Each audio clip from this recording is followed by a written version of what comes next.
Hi ಸ್ನೇಹಿತರೆ, ಎಲ್ಲರಿಗೂ ನಮಸ್ತೆ.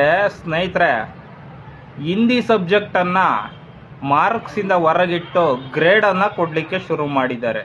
ಹಿಂದಿ ವಿಷಯದ ಪರೀಕ್ಷೆ ಇರೋಲ್ಲ SSLC ಮಕ್ಕಳಿಗೆ. ಅದರ ಪರವಾಗಿ ಸ್ವಲ್ಪ ಜನ, ಅದರ ವಿರುದ್ಧವಾಗಿ ಸ್ವಲ್ಪ ಜನ, ತುಂಬ ಜನ ಕನ್ನಡ ವಿರೋಧಿಗಳು ಹೇಳ್ತಾ ಇದ್ದಾರೆ, ಹಿಂದಿಯನ್ನು ಕಲಿಬೇಕು ಮಕ್ಕಳು, ಹಿಂದಿ ಕಲ್ತ್ರೇನೆ ಬೇರೆ ಕಡೆ ಹೋಗೋಕ್ಕಾಗೋದು, ಬೇರೆ ರಾಜ್ಯಗಳಿಗೆ ಹೋಗಿ ಕೆಲಸ ಮಾಡೋಕ್ಕಾಗೋದು ಅಂತ ಹೇಳಿಬಿಟ್ಟು ತುಂಬ ಜನ ರಾಜಕಾರಣಿಗಳು ವಿರೋಧವನ್ನು ಮಾಡ್ತಿದ್ದಾರೆ ಹಿಂದಿ ಪರವಾಗಿ, ಹಿಂದಿಯನ್ನು ಗ್ರೇಡ್ಗೆ ಸೀಮಿತ ಮಾಡಿದ್ದಕ್ಕೆ. ಸ್ವಾಮಿ, ನಂದು ಒಂದೇ ಒಂದು ಪ್ರಶ್ನೆ, ಬೇರೆ ರಾಜ್ಯಗಳಿಗೆ ಅಂದರೆ ಹಿಂದಿ ರಾಜ್ಯಗಳಿಗೆ ಹೋಗೋದಾದರೆ ನಾವು ಕನ್ನಡಿಗರು ಇಲ್ಲಿಂದಲೇ ಹಿಂದಿ ಕಲಿತು ಹೋಗಬೇಕು ಅನ್ನೋದಾದರೆ, ಬೇರೆ ರಾಜ್ಯಗಳಿಂದ ಕರ್ನಾಟಕಕ್ಕೆ ಬರುವಂತಹ ಹಿಂದಿಯವರು ಎಷ್ಟು ಜನ ಕನ್ನಡ ಕಲ್ತ್ಕೊಂಡು ಬರ್ತಾರ್ರೀ? ಎಷ್ಟು ಜನ ಕನ್ನಡ ಕಲ್ತ್ಕೊಂಡು ಬರ್ತಾರೆ? ನನಗನ್ಸುತ್ತೆ 1% ಕೂಡ ಯಾರು ಕನ್ನಡ ಕಲ್ತು ಬಂದಿರಲ್ಲ.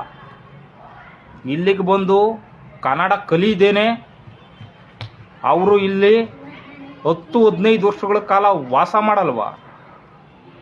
ಅವರೆಲ್ಲ ಕನ್ನಡ ಕಲ್ತು ಇಲ್ಲಿ ಬರ್ತಾರ?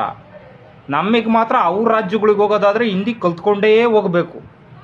ಸ್ಕೂಲಲ್ಲಿ ಅದಕ್ಕೆ ಅಂತಲೇ ಮಾರ್ಕ್ಸ್ ಇಟ್ಟು ಆ ಹಿಂದಿನಲ್ಲಿ ಫೇಲ್ ಆದರೆ ಫೇಲು ಈ ರೀತಿಯಾದಂತಹ ನಿಬಂಧನೆಗಳು ನಮಗೆ ಯಾಕೆ? ಭಾಷೆ ಅನ್ನೋದು ಒಂದು ಸಂವಹನ ಮಾಧ್ಯಮ. ನಾವಿಲ್ಲಿ ಹಿಂದಿಯ ಮೇಲೆ ವಿರೋಧ ಅಲ್ಲ, ಹಿಂದಿಯೂ ಕೂಡ ಒಂದು ಭಾಷೆ. ಆದರೆ ಹಿಂದಿಯ ಏರಿಕೆ ಬೇಡ ಮಕ್ಕಳಿಗೆ. ಊನಪ್ಪ, ನಾನು ಹಿಂದಿ ರಾಜ್ಯಗಳಿಗೆ ಹೋದರೆ ಹಿಂದಿನೇ ಮಾತಾಡ್ತೀನಿ. ಅದೇ ಹಿಂದಿ ರಾಜ್ಯದ ಜನ ಕರ್ನಾಟಕಕ್ಕೆ ಬಂದರೆ ಕನ್ನಡ ಮಾತಾಡ್ತಾರಾ? ಇಲ್ವಲ್ಲ. ಇಲ್ಲಿ ನಮ್ಮ ರಾಜ್ಯಕ್ಕೆ ಬಂದು ನಮ್ಮ ಭಾಷೆಯನ್ನೇ ಕಲಿಯದೆ ಅವರ ಭಾಷೆಯಲ್ಲೇ ಮಾತಾಡಿಕೊಂಡು ಜೀವನ ಸಾಗಿಸ್ಕೊಂಡು ಹೋಗ್ತಾ ಇರಬೇಕಾದ್ರೆ ನಾವು ಅವ್ರ ರಾಜ್ಯಕ್ಕೆ ಹೋಗಿ ಇಲ್ಲಿಂದಲೇ ಕಲ್ತ್ಕೊಂಡು ಹೋಗಬೇಕು ಅನ್ನೋ ನಿಬಂಧನೆ ನಮ್ಗ್ಯಾಕೆ? ನಾನು ಆಂಧ್ರ ಪ್ರದೇಶಕ್ಕೆ ಹೋದರೆ ತೆಲುಗು ಮಾತಾಡ್ತೀನಿ, ಪರ್ಫೆಕ್ಟಾಗಿ ತೆಲುಗು ಮಾತಾಡ್ತೀನಿ. ಹಂಗಂತ ನಾನೇ ಸ್ಕೂಲಲ್ಲಿ ಓದಿದ್ನ ತೆಲುಗುನ. ತಮಿಳ್ನಾಡಿಗೆ ಹೋದರೆ ಸುಮಾರಾಗಂತೂ ತಮಿಳು ಮಾತಾಡ್ತೀನಿ, ಜಾಸ್ತಿ ಬರಲ್ಲ. ನಮಗೆ ಸ್ಕೂಲಲ್ಲಿ ತಮಿಳಿತ್ತ? Language is the communication media of the 1% to another person.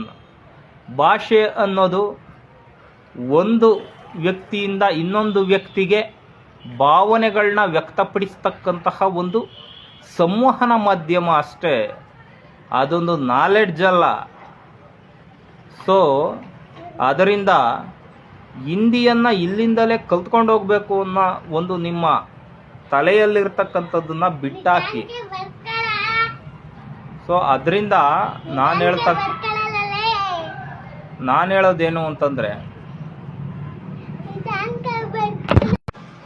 ಈಗಿರುವಾಗ Hindi ಕಲೀಲೇಬೇಕು ಅಂತಕ್ಕಂತಹ ನಿಮ್ಮ ವಾದವನ್ನು ನಿಲ್ಲಿಸಿ, ಹಿಂದಿ ಬೇಕಾದವರು ಅವ್ರ ರಾಜ್ಯಕ್ಕೆ ಹೋದಾಗ ಅವ್ರವ್ರು ಕಲ್ತ್ಕೋತಾರೆ.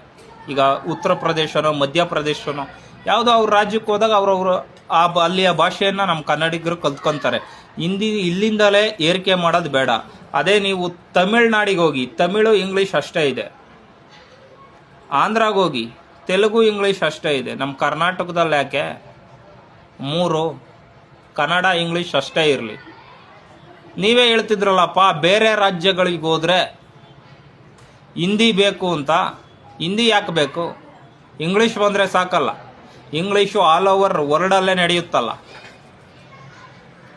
ಅದಕ್ಕೆ ಇಂಗ್ಲೀಷ್ ಹಾಕಬೇಕು ಅಂತ ಹೇಳಿಬಿಟ್ಟು ಪ್ರಶ್ನೆ ಮಾಡ್ತಿರಲ್ಲ ಕೆಲವರು. ಇದಕ್ಕೆ ಇಂಗ್ಲೀಷ್ ಬೇಕು ಬೇರೆ ರಾಜ್ಯಕ್ಕೆ. ಯಾಕಂದರೆ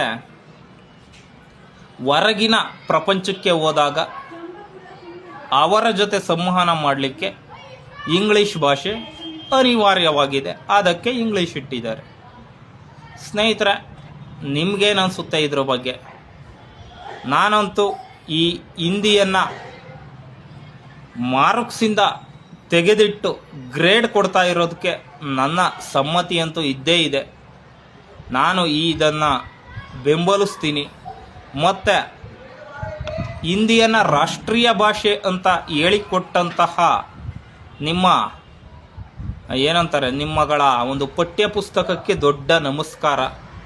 ಯಾಕಂದರೆ ಹಿಂದಿ ಒಂದೇ ರಾಷ್ಟ್ರ ಭಾಷೆ ಅಲ್ಲ, ಹಿಂದಿ ಕೂಡ ಒಂದು ರಾಷ್ಟ್ರ ಭಾಷೆ. ನಮ್ಮ ದೇಶದಲ್ಲಿ 22 ರಾಷ್ಟ್ರೀಯ ಭಾಷೆಗಳಿವೆ. ಅವೆಲ್ಲವಕ್ಕೂ ಕೂಡ ಸಮಾನ ಸ್ಥಾನಮಾನ ಇದೆ. ಯಾವಕ್ಕೂ ಕೂಡ ಒಂದು ಹೆಚ್ಚು ಒಂದು ಕಮ್ಮಿ ಅಂತ ಏನಿಲ್ಲ. ಪ್ರತಿಯೊಂದು ಭಾಷೆಗೂ ಕೂಡ ಸಮಾನ ಸ್ಥಾನಮಾನ ಇದೆ. ಅದೇ ರೀತಿ ಹಿಂದಿಗೂ ಕೂಡ ಇದೆ. ನಾವು ಹಿಂದಿ ವಿರೋಧಿ ಅಲ್ಲ, ಹಿಂದಿ ಏರಿಕೆಯ ವಿರೋಧಿಗಳು ಅಂತ ಹೇಳ್ತಾ ಈ ಒಂದು ವಿಡಿಯೋವನ್ನು ಇಲ್ಲಿಗೆ ಮುಗಿಸ್ತಾ ಇದ್ದೀನಿ. ಜೈ ಹಿಂದ್, ಜೈ ಕರ್ನಾಟಕ, ಜೈ ಭುವನೇಶ್ವರಿ ದೇವಿ.